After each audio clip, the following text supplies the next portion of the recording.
لیتا ہے۔ اے بندے، نماز اللہ کی یاد کے لیے قائم کر۔ اس کا معنی یہ ہے کہ یہ کیفیت حاصل کر، یہ مقام اور یہ حال حاصل کر کہ ادھر تیرا چہرہ کعبے کی طرف ہو اور ہر شے کو پشت ہو جائے، ادھر تیرا خیال، تیرا دھیان، تیرا تصور، تیرا تخیل، تیرا فکر، تیری توجہ ہر شے سے پشت کر لے اور تو ہمتن اللہ کے چہرے کو تکنے لگے، اللہ کی بارگاہ پہ کھڑا نظر آئے، سجدے میں جائے تو یوں لگے جیسے سائل خدا کی دہلیز پر سر رکھ رہا ہے، ثنا کرے تو یوں رکھے کہ چہرہ حسن الہی تیری آنکھوں کے سامنے ہے، اور تو اس کی کبریائی کو اپنے دل کی آنکھوں سے تک کر کہہ رہا ہے کہ پاک ہے مولا، تو کتنا بڑا مولا ہے۔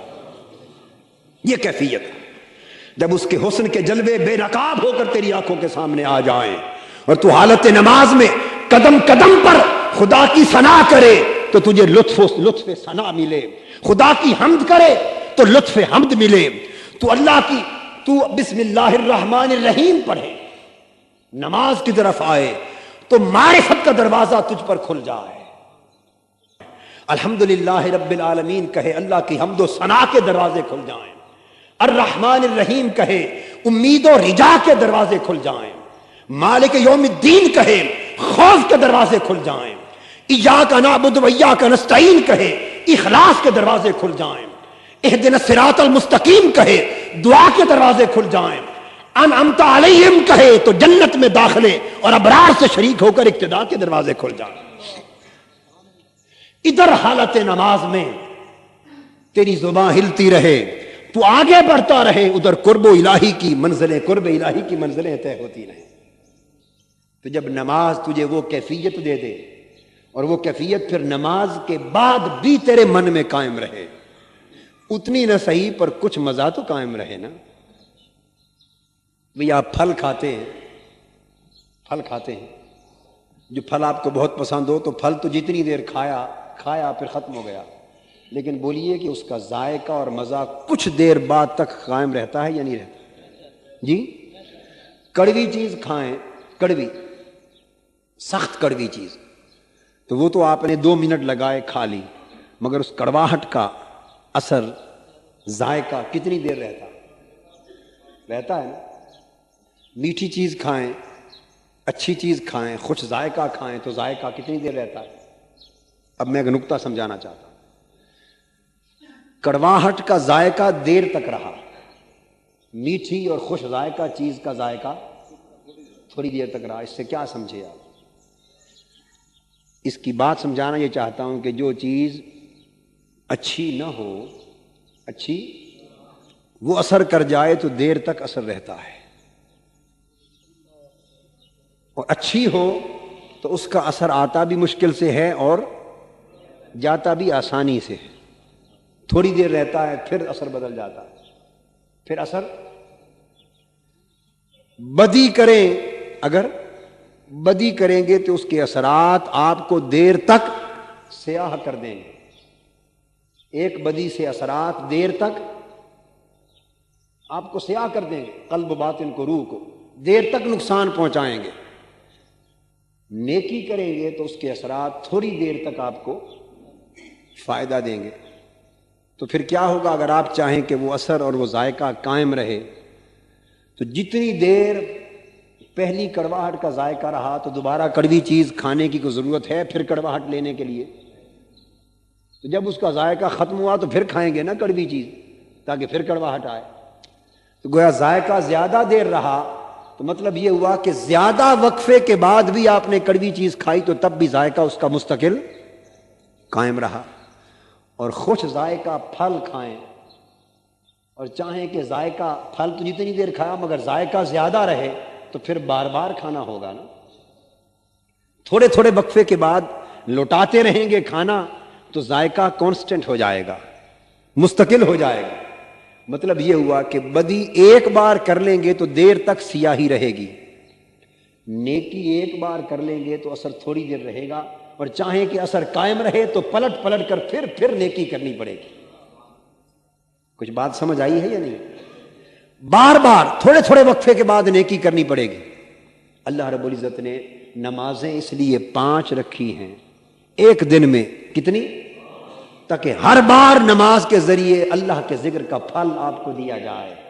اس ذکر الہی کے پھل سے آپ کی روح کو ایک ذائقہ، ایک کیف، ایک سرور ملے، اور قبل اس کے کہ وہ ذائقہ ختم ہو اگلی نماز کا وقت آ جائے، قبل اس کے کہ اس کا لذت ختم ہو اگلی نماز کا وقت آ جائے، تاکہ روٹیشن میں رہے اللہ کی یاد، اس کے پھل کے نشے، ذکر الہی کے ذائقے. اور پھر ضرورت یہ کہ جب آپ کھا لیں تو اس پر مداومت رکھیں، اس پر محافظت رکھیں، اس پر دھیان رکھیں، آگے پیچھے استغفار کرتے رہیں، محاسبہ کرتے رہیں، تو نتیجہ یہ ہوگا کہ پھر وہ اثر دیر پا ہو جائے گا. دیر. تو یہ نکتہ ہے اس کے نماز قائم کرنے کے باطنی مفہوم کا، کہ نماز اس طرح پڑھیں کہ وہ کچھ ذائقہ دے جائے، نماز کا پھل اس طرح کھائیں کہ نماز سے فارغ ہونے کے بعد بھی اللہ اکبر اس کے حضور حاضری کی لذت، نشہ کچھ دیر قائم رہے. وہ لذت جو سجدے میں گڑ گڑا کر سبحان ربی الاعلی کہتے ہوئے کبھی نصیب ہو گئی تھی کہ پاک ہے میرے رب، پاک ہے میرا رب جو اعلیٰ. سجدے میں گر کر اپنے مولا کی دہلیز پر سجدہ ریز ہو کر اس کی حمد و ثنا کرنے کا تصور، جو ایک لمحے کی رکت، ایک کیفیت، ایک لذا اور جو نشہ دے گیا تھا، وہ ایسا کرو اپنے اوپر طاری کہ نماز کی رکعتیں ختم ہو جائیں مگر لذت دیر تک قائم رہے، تصور دیر تک قائم رہے، اتنا قائم رہے کہ اگلی نماز پھر اس لذت کو آ کے دوبالا کر جائے.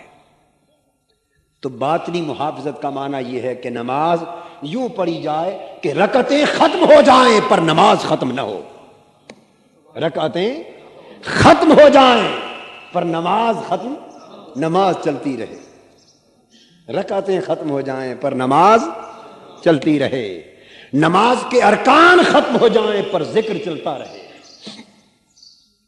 نماز کے سنن واجبات اور شکل اور حیت، نماز کی حیت مکمل ہو جائے پر نماز ذکر وہ چھوڑ جائے جو آپ کی رگ و ریشے میں سرایت کرتا رہے.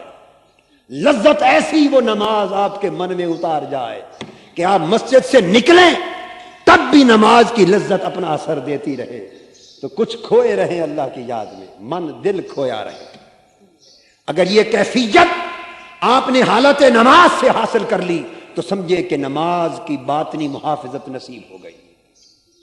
باطنی محافظت دیکھنا یہ کہ کیا ہم نماز کو باطنی محافظت کے لائق بھی بناتے ہیں یا نہیں بناتے.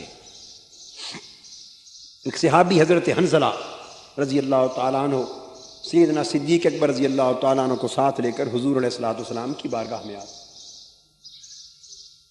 واقعہ یوں ہے کہ سیدنا صدیق اکبر رضی اللہ تعالیٰ عنہ گزر رہے ہیں، حضرت حنظلہ رضی اللہ تعالیٰ عنہ بیٹھے ہیں، رو رہے ہیں. عرض کرتے ہیں بھائی ابو بکر حنظلہ منافق ہو گیا، حنظلہ منافق ہو گیا. بتانا چاہتا ہوں کہ یہ باطنی محافظت کنہیں نصیب ہوگی؟ انہیں نصیب ہوگی جو اتنے فکر مند ہوں گے.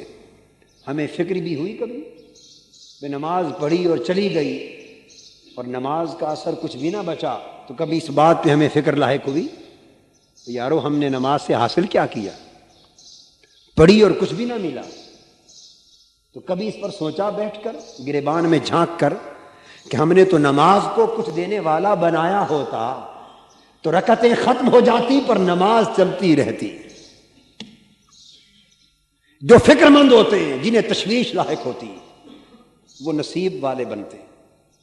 اتنی فکر تھی کہ رونے لگے کہ حنظلہ منافق ہو گیا. حضرت ابو بکر رضی اللہ تعالیٰ نے پوچھا بھائی حنظلہ کیا وجہ ہے؟ عرض کرنے لگے کہ جب حضور علیہ السلام کی کچہری میں اور مجلس میں اور صحبت میں بیٹھتے ہیں تو وہ کیفیات نصیب ہوتی ہیں آقا کی مجلس میں کہ یوں لگتا ہے کہ کبھی جنت آنکھوں کے سامنے آ گئی اور کبھی دوزخ نظر آ رہی ہے. یعنی کیفیات آقا کی بارگاہ اور مجلس کی حاضری میں وہ ہوتی ہیں کہ جیسے لگتا ہے کہ حجابات اٹھ گئے، پردے اٹھ گئے، حالت مشاہدہ نصیب ہو جاتی ہے. اور جب گھر آتے ہیں بیوی بچوں میں، کاروبار میں، دنیاوی امور میں ایسے کھو جاتے ہیں کہ وہ کیفیت پھر گھر آ کر کاروبار میں گم ہو کر وہ باقی نہیں رہتی، وہ کیفیت باقی نہیں رہتی. تو وہ جو کیفیت بدل جاتی ہے، متغیر ہو جاتی، اس تغیر حال کو منافقت سے تعبیر